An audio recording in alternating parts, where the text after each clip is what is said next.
नमस्कार, मैं हूं आपके साथ विवेक राय और आप देख रहे हैं एबीपी लाइव और आपका स्वागत है हमारे खास कार्यक्रम नया साल नया संकल्प में। और इस कार्यक्रम में हमारे खास मेहमान हैं संजय निषाद जी, जो कि इस वक्त उत्तर प्रदेश सरकार में कैबिनेट मंत्री है। संजय जी, बहुत बहुत स्वागत है आपका एबीपी लाइव पर। बहुत बहुत बधाई आपके चैनल को। संजय जी, जिस तरीके से कुछ ही दिनों में 2023 खत्म होने वाला है, 2024 की शुरुआत होने वाली है। अगर मैं बात करूं संजय निषाद के लिए, आप अपने लिए क्या नया संकल्प ले रहे हैं 2024 के लिए संजय निषाद के तौर पर? देखिए, एक तो साल खत्म होता है, नया साल आता है, तो मैं भी इस मछुआ समुदाय के ऊपर जो कलंक था बिकाऊ पियाऊ का, उसको खत्म करने के निकला हूँ। और एक था कि ये छोटी जात है, इसका एक गौरवशाली इतिहास रहा है और उनके ऊपर एक लेबल लगाना चाहता हूँ कि निषाद राज के वंशज हैं। नए साल में हमें 13 जनवरी 2013 को मैंने संकल्प लिया। पहले तो अपने पुराने 47 साल के वैभवशाली जीवन से मैंने संन्यास लिया और संकल्प लिया कि जन जन तक भगवान राम और निषाद राज की उस संस्कृति को ले जाएंगे जहाँ सभी लोग सुखी हुआ करते थे। और भगवान राम ने निषाद राज को गले लगाया था और निषाद राज की सेना से दुख देने वाला राज रावण राज खत्म हुआ था। आज के हमेशा संकल्प लिया और आज के दिन में वो सारे दुख देने वाली जो सरकारें थी उन्हें हटाया। नया संकल्प है कि आज के दिन में उत्तर प्रदेश से निषाद पार्टी भोजन भरी थाली से लोकसभा जाएगी और निश्चित रूप से अपनी मुखालत करेगी।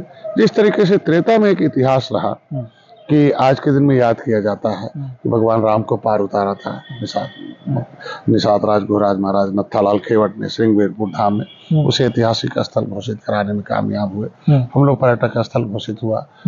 उसके पास उसका जो है 56 फुट की भगवान राम निषाद राज की मूर्ति लगी। आज के दिन में वहाँ 20 करोड़ 30 लाख रुपए का मान सम्मान स्वाभिमान। फिर रोटी कपड़ा और मकान में जो संविधान समस्याओं का समाधान है, संविधान सुरक्षा देता है, न्याय देता है, तो इसमें भी उनके जो आरक्षण के मुद्दे थे, बहुत पिछली सरकारों ने, अंग्रेजों ने तो सताया था, पिछली सरकारों ने भी कोई कसर नहीं छोड़ा। उसमें भी खोजा तो अवसर दिया हमारे समाज ने, हमें हमारे ऊपर विश्वास किया। समाज को मैं बधाई देता हूँ, धन्यवाद देता हूँ कि जिस समुदाय का नेतृत्व कर रहा हूँ उन्होंने हमारे ऊपर भरोसा दिया।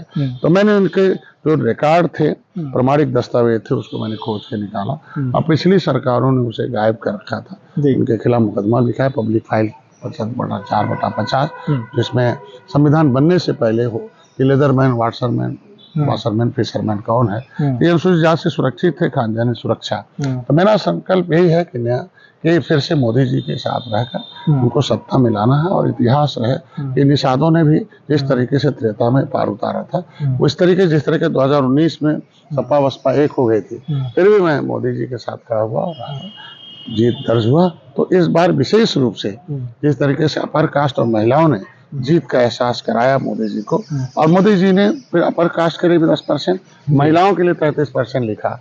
तो मेरा मछुआ समुदाय मेरे नेतृत्व में नए साल का ही संकल्प है। 13 जनवरी 2023 को जो संकल्प लिया था पूरा किया।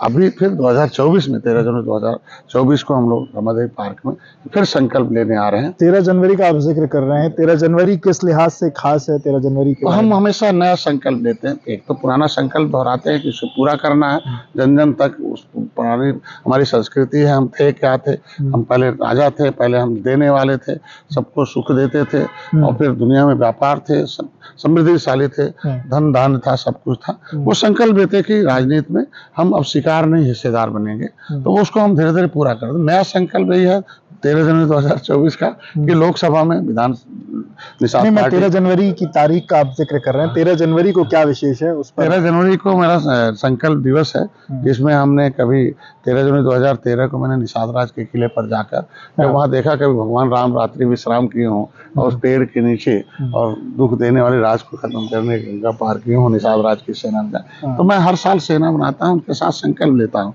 तो हर साल 13 जनवरी को संकल्प दिवस मनाता हूँ। तो हमारा आप जो संकल्प लेंगे वो आपकी पूरी जो सेना की सेना संकल्प लेती है। कितनी बड़ी सेना है आपकी? हमारे पास हमेशा लाखों लाख बढ़ते रहते। पहले हम 23 लोग गए, फिर 23,000 हुए, फिर लाखों हुए। अभी तो रमादेवी अम्बेडकर पार्क जो है हमको लगता है कि बहुत मतलब ऐतिहासिक है। कभी कांशीराम भरते थे या तो डॉक्टर संजय होते। उस दिन आएंगे 13 जनवरी 2024 को, फिर संकल्प लेके जाएंगे कि निषाद पार्टी को भोजन भरी थाली को लोकसभा में पहुंचाना है, फिर से मोदी जी को गद्दी बैठाना है। और मोदी जी को आप लगातार निषाद पार्टी भोजन भरी थाली का जिक्र कर रहे हैं। अभी भी आपके पार्टी की बात की जाए उससे कोई सांसद नहीं, हालांकि आपके बेटे सांसद है पर वो भाजपा के सिंबल पर सांसद हैं। तो क्या कोई नया संकल्प ये भी है कि निषाद पार्टी के सिंबल पर इस बार जो संसद में आपकी पार्टी का कोई सांसद बनेगा, ऐसा भी कोई संकल्प है? निश्चित रूप से 2017 में मैं आया, पहला चुनाव 16 अगस्त 2016 को मेरा स्थापना दिवस है। पहला चुनाव हुआ और 1 साल के अंदर मैंने लड़ा और एक विधायक बनाया 2017 में जी। 70 सीट पर लड़ा और इतिहास में परिवर्तन लाना था, पहला सपना था, तो परिवर्तन, सत्ता में परिवर्तन हुआ। 30 साल से सपा बसपा हटी, कांग्रेस भी हटी और आज के दिन में 2017 में तो एक था, लेकिन 2022 में आप देखे होंगे कि हमारे 11 विधायक हैं, 6 हमारे सिंबल से, 5 भारतीय, वो टेक्निकल रूप से। तो आज के दिन में हमारे 11 विधायक हैं और कांग्रेस के 2 विधायक हैं, बसपा के 1 विधायक है, सपा हाफ हो गई, सब हाथी साइकिल, हाथी पंजा साफ हो गए, भाजपा हमारे साथ है। तो आज के दिन में हम लोग एक नया संकल्प ये है कि कम समय में 23 दिन रह गया था जब हम भारतीय जनता पार्टी के साथ 2019 में गए, सपा बसपा एक हो गई, लेकिन अवसर 2018 में हम एक थे, लेकिन उन लोगों ने धोखा दिया तो हमें भाजपा के साथ। तो कितनी सीटें मानी जाती हैं डॉक्टर साहब? डॉक्टर सीधे सीटों पर बात कीजिए। 2019 में आया, सपा बसपा एक हो गई, लेकिन 23 दिन में हम आए तो उस समय ऐसा टेक्निकल था, निश्चित रूप से भोजन भरी थाली से लड़ने का अवसर मिला था, हम उनको उसे नहीं देते, लेकिन उतने देर में जहाँ हम लड़ रहे थे वहाँ बूथ नहीं था, सीटें बढ़ चुकी थी, इसलिए इंजीनियर प्रवीण साथ को वकील के रूप में भेजना पड़ा। आज निश्चित रूप से अपने तैयारी हुई, 2022 में देखा होगा 127 सीटों पर कैंपेनिंग हुई, 15 सीटें हमें मिली, 11 हारी हुई लिया, 9 जीता, उसमें से आज के दिन में इतिहास हो जाए। तो 2024 में भी आज के दिन भोजन भरी थाली जाएगी और उसके लिए सीट तो 80 की 80 पर हम लोग लड़ते हैं और शीर्ष नेतृत्व। तो भोजन भरी थाली के नाम कितनी सीट 2024, क्या संकल्प? हम लोग जीत होती भोजन भरी। जब हम लोग आए देखे होंगे कि बड़ा टेक्निकल था, सपा बसपा एक हो गई, लेकिन जीत में बदली एनडीए 2019 में। नहीं, तो कुछ सीटों की बात है, सीट हम लोग 80 की 80 लड़ते हैं। मैं बताता हूँ 40 सीटें ऐसी हैं जहाँ हमें कहीं भी लड़ने को मिल जाएगा, वहाँ भोजन, मतलब 40 सीटों पर निषाद पार्टी के लोग, मतलब कहीं दे दें, बड़े भाई नेतृत्व है। तो पश्चिम पूरा बुंदेलखंड, पश्चिम में भी है हमारे पास अच्छी सीटें। कौन अगर कुछ 2-4 सीटों का बहुत सीटें हैं, पश्चिम में भी है निषाद बाहुल, वहाँ कश्यप लिखते हैं। अभी जो है, अभी मैं मुरादाबाद में 2 दिवसीय शिक्षण प्रशिक्षण। अगर 10-5 सीटों का जिक्र किया जाए जो निषाद बाहुल्य सीटें, जहां आपको लगता है कि आपका वर्चस्व हो सकता है? हमारे जो गंगा के, अब जमुना के किनारे की जो भी सीटें हैं और हमारे घाघरा के किनारे की और राप्ती के किनारे की, नारायणी के किनारे की है, रोहिणी के किनारे, ये जो बड़ी बेतवा के किनारे की, ये सारी जितनी सीटें हैं ये बहुत ही मतलब कहीं निषाद बाहुल है। 4.5 साढ़े 3 लाख 4 लाख के वोट ऐसे हैं कि जहां हम अच्छी खासी आमद है। तो 40 सीटें तो मैं एनडीए को जीत कर देने के लिए तैयार हूँ और 40 सीटों मैंने अच्छी खासी, हमारे पास हर गांव में मेरा संगठन है। बाकी जो हमारे पास 35 सीट है वह हमारे पास सेक्टर ब्लॉक लेवल तक संगठन है, हर जगह पर 1-1.5 लाख वोट, हमारे 2 लाख, तो ये कहीं भी हमें मिलेगा। मतलब 35 से 40 सीटें ऐसी, अगर उसमें कहीं भी आपको लड़ा दिया जाए, पर मंशा क्या है? 1 सीट, 2 सीट, 3 सीट? मंशा हमारी यही है कि हम लोग भोजन भरी थाली लोकसभा में जाए, जिस तरीके से यहाँ आप सीट नहीं खुलेंगे खोलने। हम लोग देखो, जब हमारी भोजन भरी थाली को मोदी प्रचार करते हो, माननीय योगी जी, अमित शाह जी प्रचार करते हो, और हमारे जैसे आदमी कहते हैं भाई भोजन भरी थाली कमल है, कमल ही भोजन भरी थाली है, तो हम तो एक दूसरे को, जब हम लोग 39 पार्टियों ने अभी संकल्प लेके प्रस्ताव पारित हुआ, जब दिल्ली में बैठक हुई कि भाई त्रेता में जिस तरीके से भगवान राम ने निषाद राज को गले लगाया, तो इस युग में एक निषाद राज के वंशज डॉक्टर संजय को गले लगाया मोदी योगी जी, अमित शाह जी ने, नड्डा साहब ने। तो वहाँ हम लोगों ने प्रस्ताव पारित किया है कि मोदी जी के नेतृत्व में चुनाव लड़ना है, पूरा प्रधानमंत्री बनाना है और मोदी, और सीटों को लेकर कोई लड़ाई नहीं होगी। 80 सीटें जो है एनडीए के, उसके नीचे हम उत्तर प्रदेश में लड़ेंगे। आपकी कोई मांग नहीं है? कोई लड़ाई नहीं, आपस में कोई लड़ाई नहीं, वो यहाँ हमें लड़ाते हैं।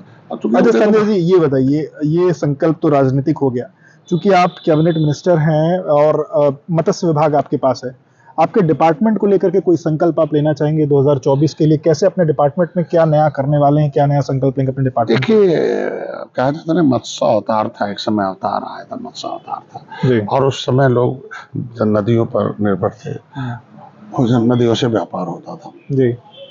प्रधानमंत्री जी को धन्यवाद दूंगा कि उन्होंने श्वेत क्रांति, नीली क्रांति, हरित क्रांति लाई। तो नीली क्रांति का मतलब है पानी पर आधारित था, और पहले की सरकारों ने कुछ नहीं किया। 67 साल में 3000 करोड़ रुपया दिया, कोई काम नहीं किया था। और इस बिरादरी को और इस विभाग को उपेक्षित रखा। अंग्रेजों मुगलों ने तो उपेक्षित रखा ही था, पिछली सरकारों ने किया। और 6 साल के अंदर 39,000 करोड़ रुपया पूरे देश के मछुआरों के विकास के लाया।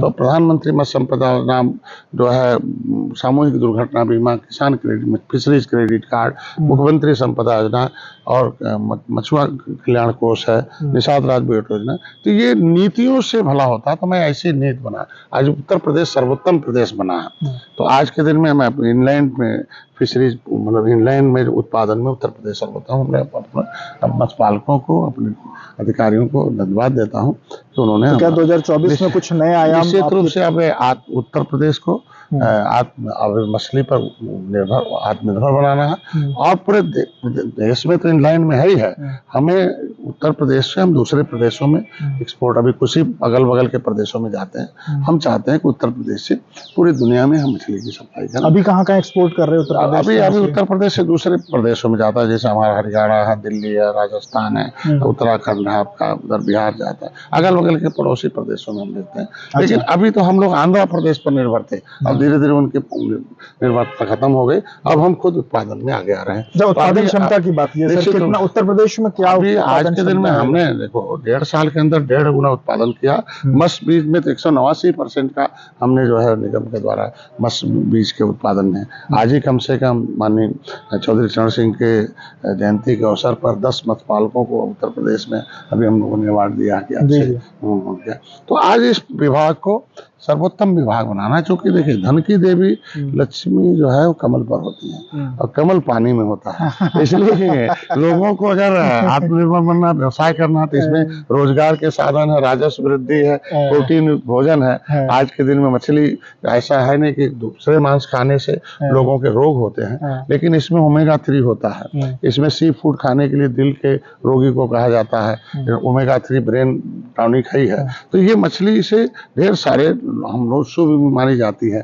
तो आज के दिन में मछली उत्पादन से लोगों को समझाने का प्रयास कर रहा हूँ कि भी आप 10,000 रुपए किसी बैंक में रखोगे तो 10 साल बाद दुगना होगा। और अब हमारे यहाँ पानी में डाल दीजिए तो आप मछली के रूप में डाल। लोग कहते हैं पैसा पानी में डाल दिया, आप कह रहे हैं पैसा पानी में डालिए, 1.5 साल बाद दुगना हो जाएगा। क्या बात है। तो ये चीजें हमने कुछ प्रैक्टिकल मतलब पैसा पानी में डालने वाली कहावत को आप झुठला रहे हैं। आप कह रहे हैं पैसा पानी में डालो 1.5 साल में दुगना हो जाएगा। देखिए अब 10 पैसे की मछली है, बच्चे डालिए और जीरे को। और आप पहले मॉर्टेलिटी 70% थी, लेकिन मैंने हर क्षेत्रों में हमने जिस तरीके से पहले ट्रेडिशनल फिशरमैन थे, परंपरागत से मछली पालते थे, मछली मारते थे, लेकिन हमने उसको हाईटेक किया है। आज के दिन में हाईटेक मतलब उनके लिए प्रोटीन जिस तरीके से बायोफ्लॉक है, RS है, उनको मछली में हमने जलाशय है, तमाम तरह का जो फिश फीड मिल है, तमाम बच्चे उसको दाने के लिए फैक्ट्रियाँ लगवाई हैं। और हेचरी मतलब बीज बच्चे पैदा करने के लिए, मार्केट के लिए। अभी आप देखे होंगे चंदौली माननीय मोदी जी के पास है एशिया की सबसे बड़ी मंडी बन रही है। ऐसे 4 मंडियां मैं इंटीग्रेटेड एक्वा पार्क बनाने जा रहा हूँ। ऐसे और तमाम है, इनके लिए प्रमोशन हो रहा है। किसान क्रेडिट कार्ड से माननीय मोदी जी कि फिशरी क्षेत्र में किसी के पास आधार कार्ड के आधार पर मछुआरों को 1,60,000 रुपए ऋण है। 3% मोदी जी देते हैं और 4% हम मछुआ कल्याण कोष से देने जा रहा है। मतलब 0% ऋण पर हम उन्हें आगे कराऊंगा। तो इस हर तरह से इनके ट्रेनिंग हमारे यहाँ ट्रेंड, हमारे जो विभाग के लोग हैं, एक तो आधे रिटायर्ड हो गए, आधे हैं अभी मत्स्य मित्र की भर्ती करने जा रहा हूँ। तो हमारे यहाँ ट्रेनिंग हमेशा शिक्षण प्रशिक्षण, जो शिक्षित प्रशिक्षित दक्ष होता है उसके यहाँ लक्ष्मी आती है। जिसके पास शिक्षण प्रशिक्षण नहीं होता है, ट्रेंड नहीं होते, उसके यहाँ लक्ष्मी आती। तो मैंने कहा भाई इनको आपने पास ट्रेन लोगों को हमने अपने अधिकारियों से कहा कि हमेशा ट्रेनिंग प्रोग्राम चलाओ। तो मछुआरों को ट्रेंड करो कि कब उन्हें दाना देना है। अभी मैं एक ऐप निकालने जा रहा हूँ जो है मत्स्य मित्र जो है AI, तो उनके पास टाइम से जब वो आएंगे, टाइम से कब बच्चा डालना बता देगा, कितना बच्चा डालेगा तो कितना उसमें कितना एरिया में कितना बच्चा, सब डिटेल मिलेगा। मैंने अभी सिलेबस तैयार कर रखा है, कब उनको दवाई डालनी है, कब कौन सा दाना डालना है। अभी तक ये सारी चीजें नहीं, अब हाईटेक कर रहा हूँ। आज के दिन में कितने देश में प्रदेश में पोखरे हैं, कितने एक्टिव हैं, कितना इनएक्टिव है, ये सब कुछ ये सॉफ्टवेयर बन रहा है। हाँ, सॉफ्टवेयर बना रहा हूँ। अभी तो पिछले जो 19 से लेके 19, 20, 21, 22 ये तमाम पेंडिंग पड़े थे और तमाम लोगों ने अनुदान लेके बैठ गए थे, ट्रेन नहीं थे, बेचारे कर नहीं पा रहे थे।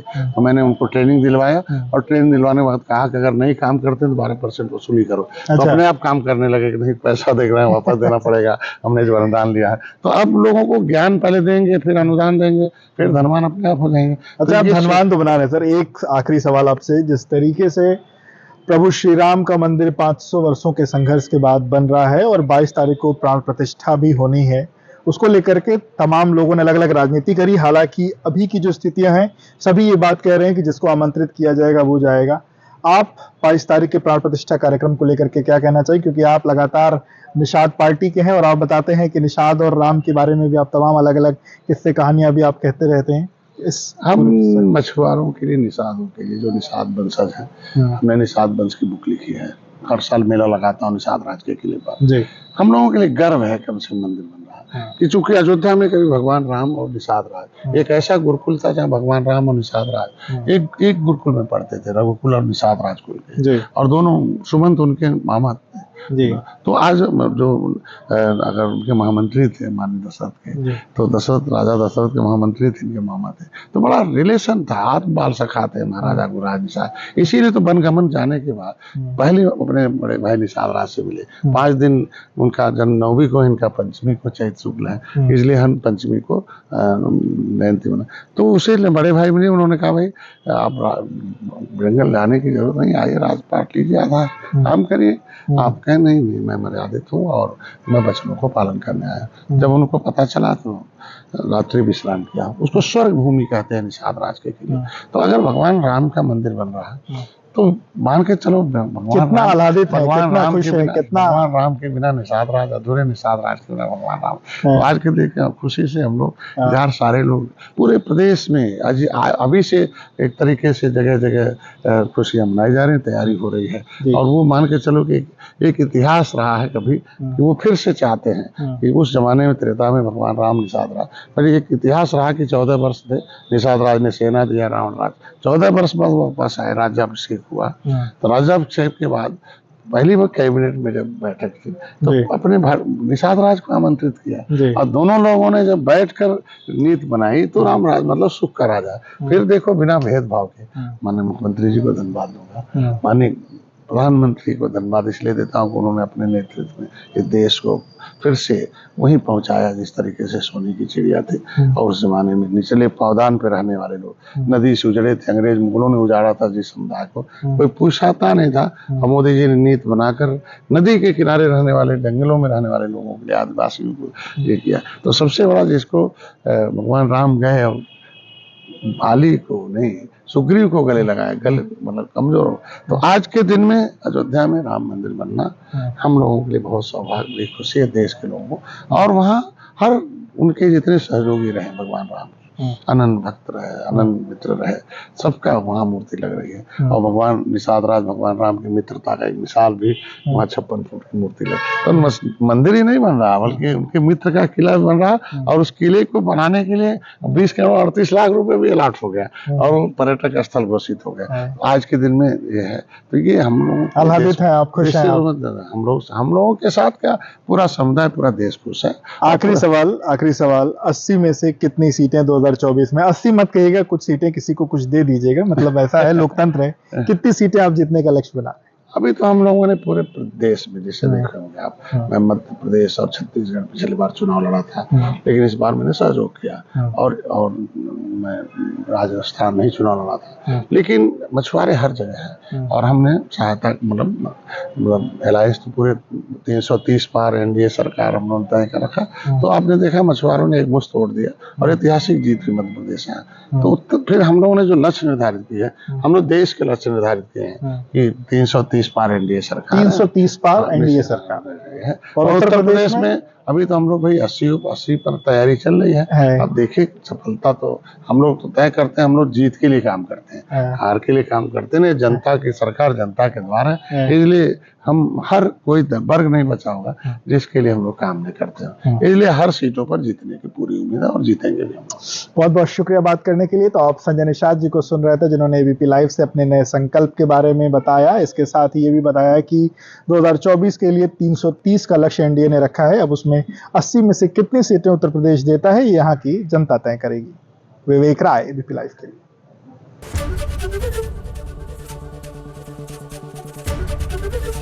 एबीपी गंगा, खबर आपकी, जुबान आपकी।